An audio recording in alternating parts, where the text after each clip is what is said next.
Programa Prime Leads, um oferecimento JC Gestão de Riscos. Qualidade tem nome.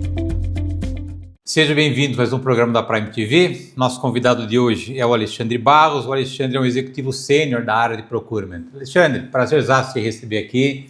Obrigado por ter aberto espaço da tua agenda. Vim aqui prestigiar o nosso programa, falar da tua história, da tua carreira. Seja bem-vindo.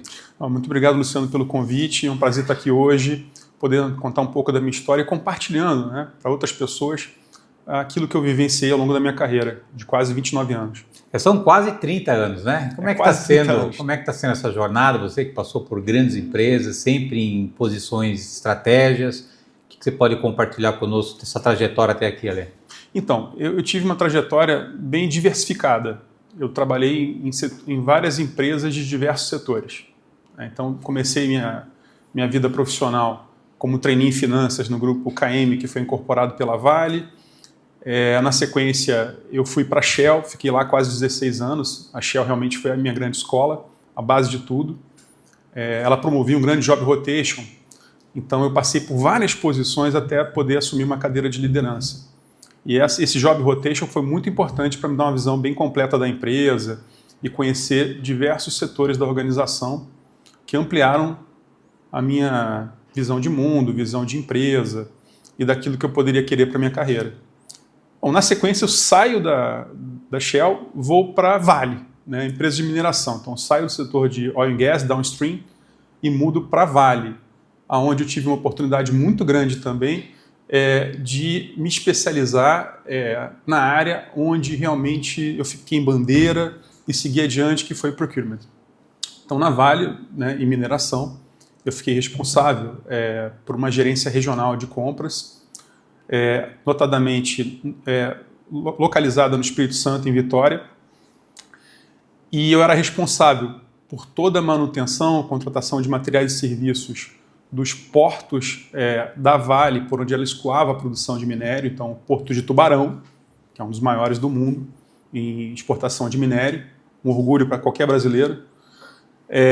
O Porto de Mangaratiba, os portos de Mangaratiba, CPBS e TIG, Terminal Ilha de Guaíba e CPBS. Terminal Ilha de Guaíba, sensacional, uma ilha mesmo, exclusiva para exportar minério, com a ferrovia chegando até lá. Então, uma logística diferenciada.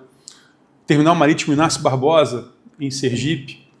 Unidade de ferro manganês de Simões Filho, em Salvador. E 8 usinas de pelotização. Então, são usinas que pegam o fino do minério, que seria descartado, ele é processado no alto forno e vira uma bolinha, por isso que é pelota. Pelotização vem de pelota. E essa pelota é como se fosse um ingrediente, uma pimenta, vamos chamar assim, num grande forno siderúrgico que produz aço. Então, ela tem valor comercial quando você beneficia e cria pelota. Então, foi uma experiência bem interessante e muito rica. Então, eu saio do ambiente de downstream, de varejo, de combustíveis, vou para um ambiente de mineração, onde eu estou dentro da Gemba, onde as coisas acontecem, numa linha realmente de produção, onde se você realmente não estiver contratando serviços e materiais na velocidade que se espera, na qualidade que se espera, você pode ter alguma interrupção que pode causar prejuízo de milhões. Então, foi uma experiência muito rica. Dali, eu saio de mineração, vou para a hotelaria, onde eu passei um ano e pouquinho, mas foi muito rico também. Então, eu saio de mineração, vou para hospitality.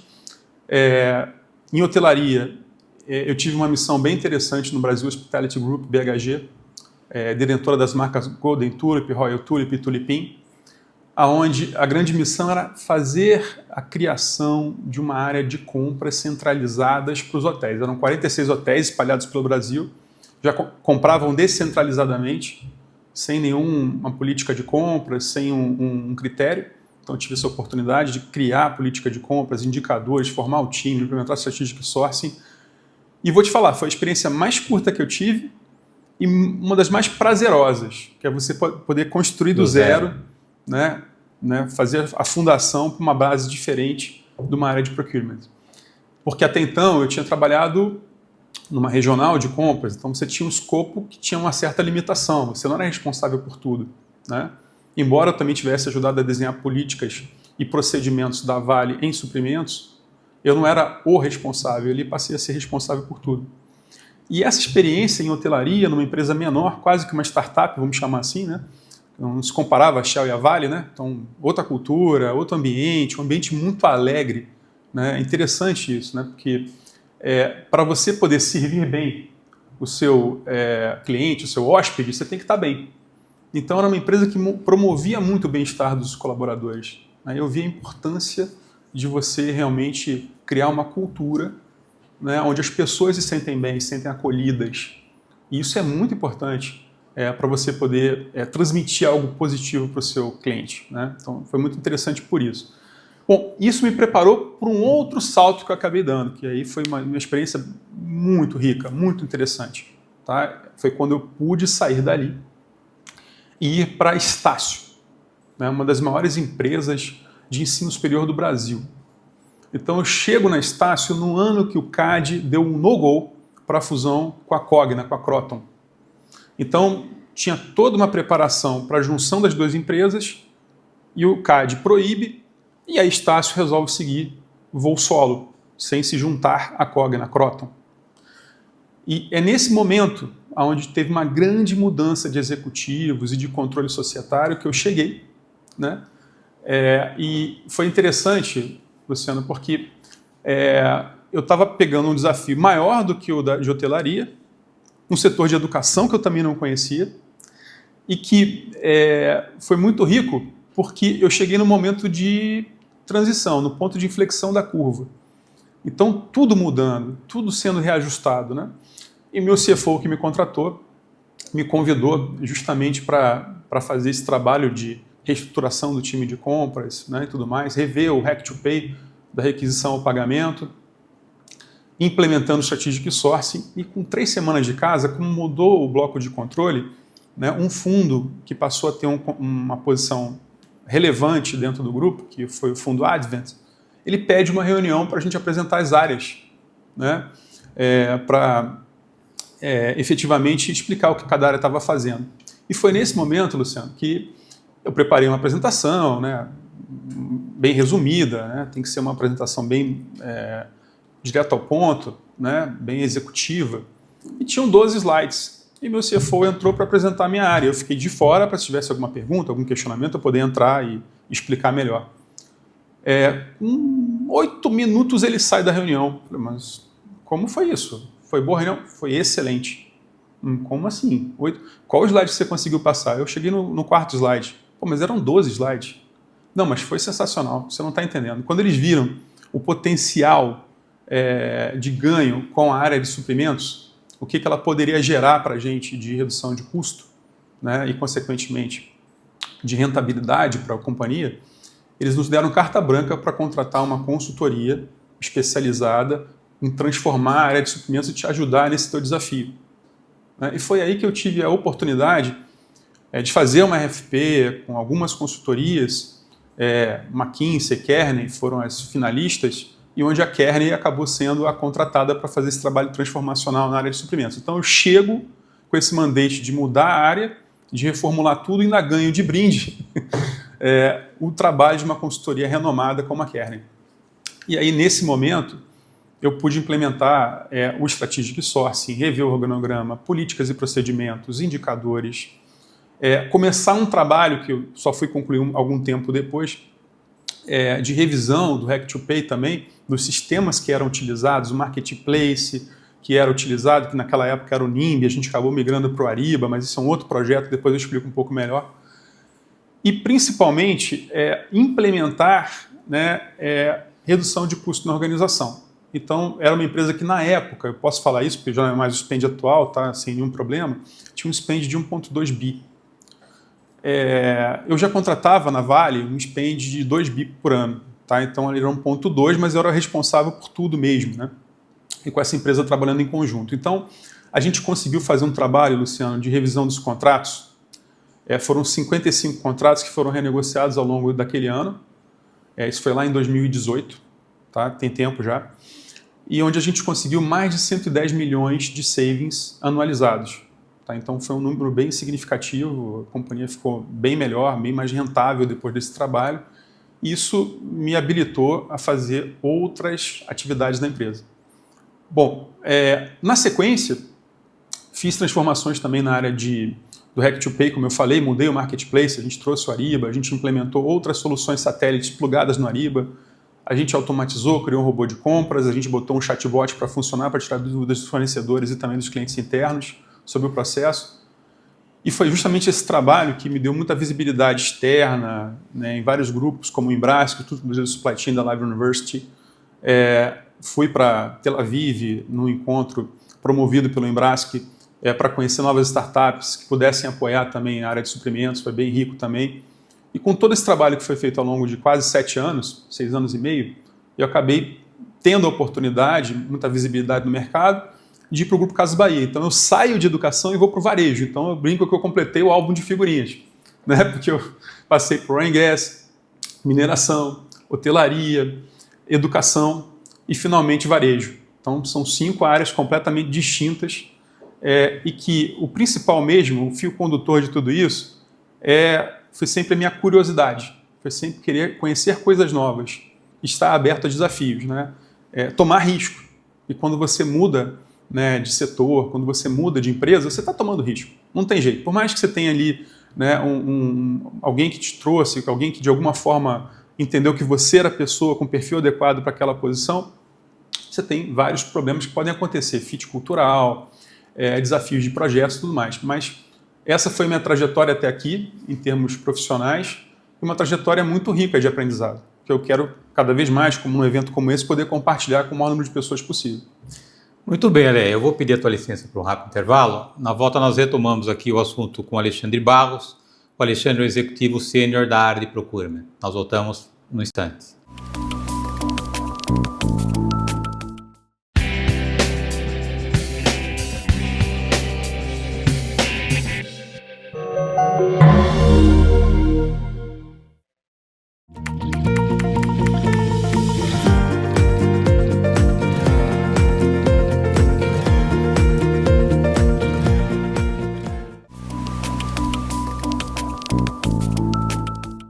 Voltamos. Nosso convidado de hoje é o Alexandre Barros, o Alexandre que é um executivo sênior da área de procurement. Você falou tão bem da construção da tua jornada no primeiro bloco, agora uma curiosidade. Essa jornada foi planejada, ela foi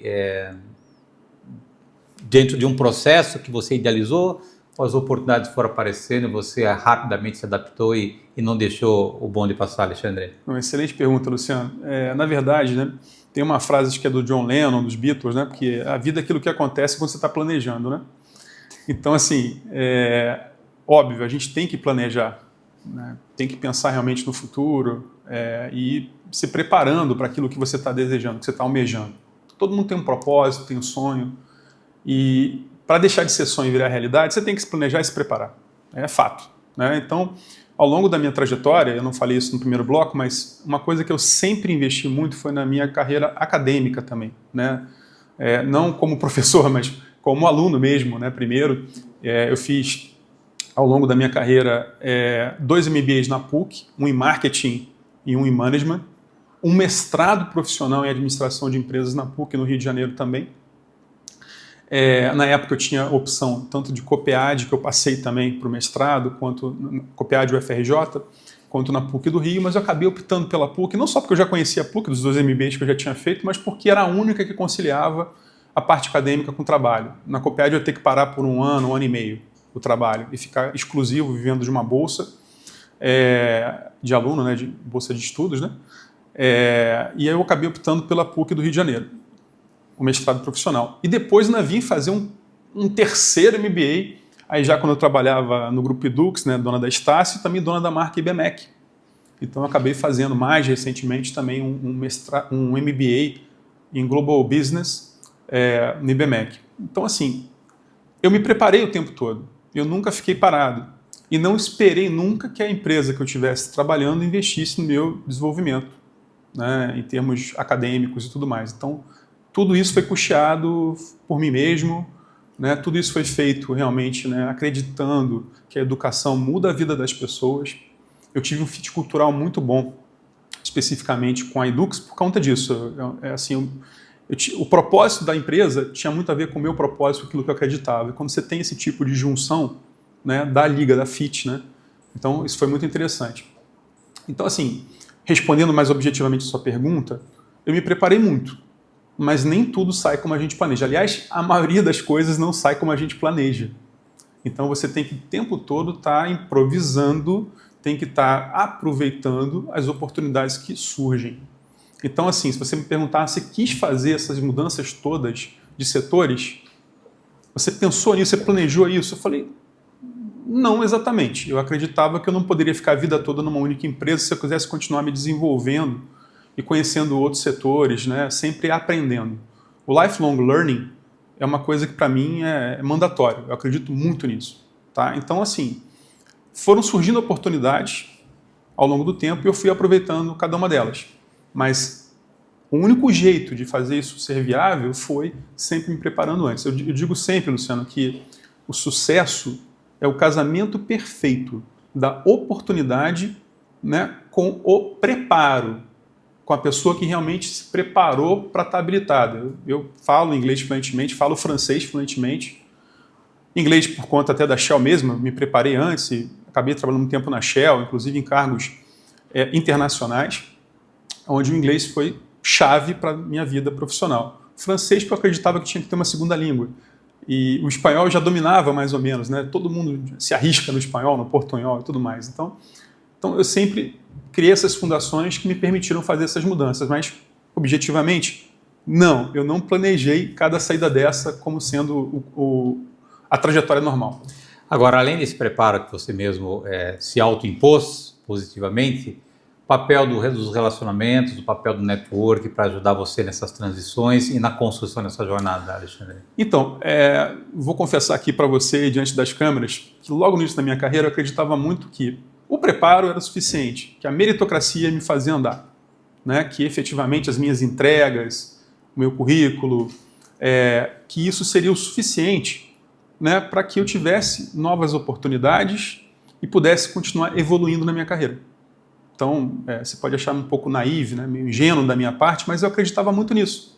Não, olha, quero trabalhar numa empresa que valoriza as entregas, a meritocracia e, naturalmente, como eu sempre tive um track record de entregas relevantes, sempre bati minhas metas, sempre procurei me aprimorar, que eu seria percebido e reconhecido. E as novas oportunidades surgiriam para mim.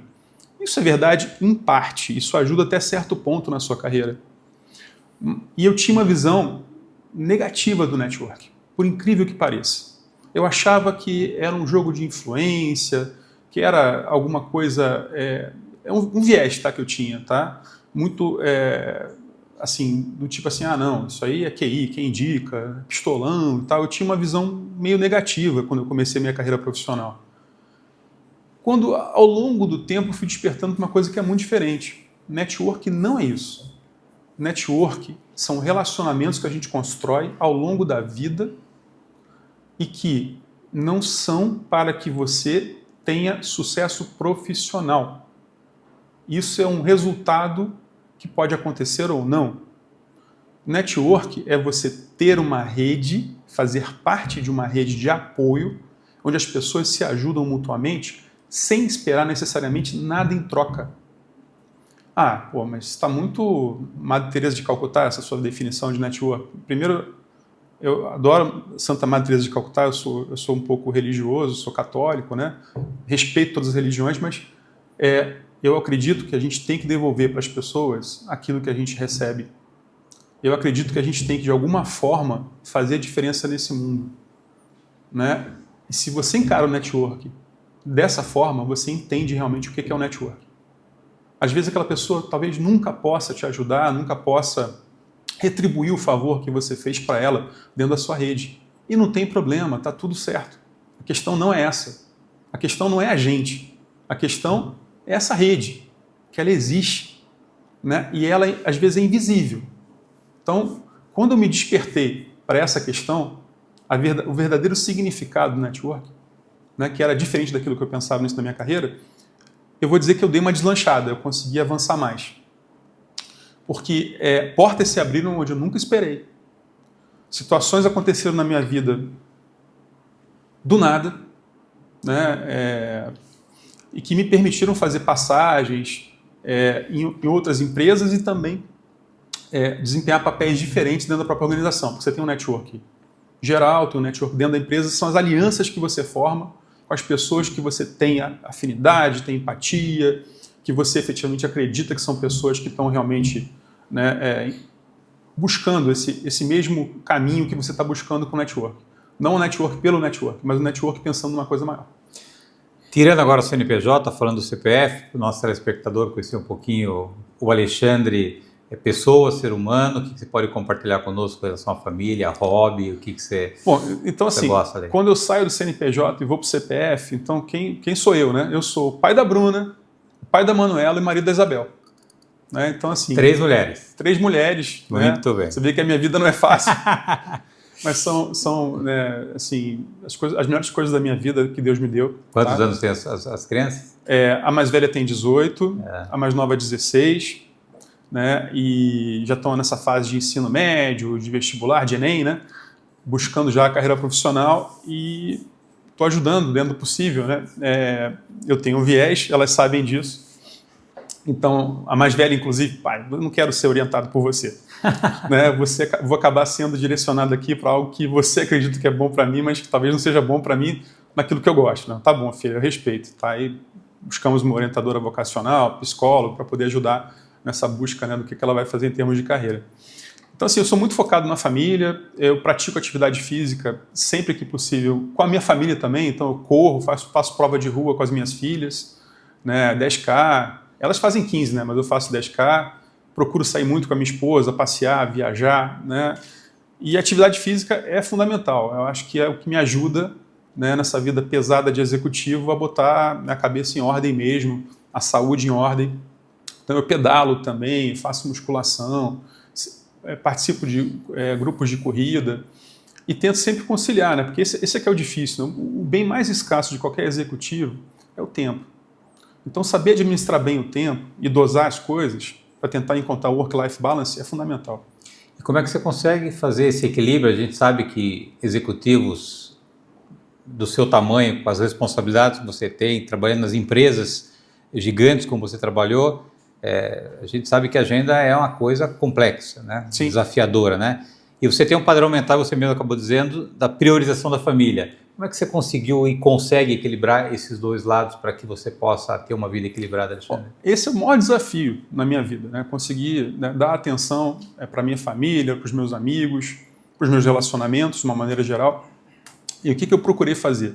Eu tentei sempre enxergar aquilo que eu poderia fazer para agregar no meu dia a dia a minha família. Então, por exemplo, quando eu trabalhava no grupo educacional, eu levei minhas filhas para conhecer meu trabalho, conhecer as faculdades, né? Enfim. Né, de alguma forma, né, conhecer onde eu trabalhava e entender minha realidade. Né? Quando eu fui fazer algum tipo de curso internacional, como eu fiz no Instituto Empresa, o IE Business School, eu levei minhas filhas e minha esposa também para poder, enquanto eu fazia as aulas, estarem no mesmo ambiente, conhecerem aquela dinâmica e tudo mais. Quando eu fui para Tel Aviv, né, conhecer a Startup Nation, que é Israel, eu também levei minha esposa para poder conhecer. Então, assim, eu sempre tentei agregar o útil ao agradável, né? Aquilo que eu precisava fazer para continuar me desenvolvendo com a minha família dentro desse contexto. Nas Casas Bahia, eu visitava a loja com a minha família no final de semana. Aumentava um pouco o ticket médio, né? Gerava algumas vendas adicionais, né? Porque você leva a família toda, alguém vai querer comprar alguma coisa, né? Não tem jeito. Mas então eu sempre procurei, né, envolver a minha família nas minhas atividades, sem misturar as coisas, mas de uma maneira agradável para todo mundo. Muito bem, Alexandre. Prazerzaço ouvi-lo novamente. Eu já tinha ouvido a tua história, mas compartilhar com o nosso telespectador é uma satisfação redobrada. Parabéns pela tua trajetória, por tudo aquilo que você tem construído.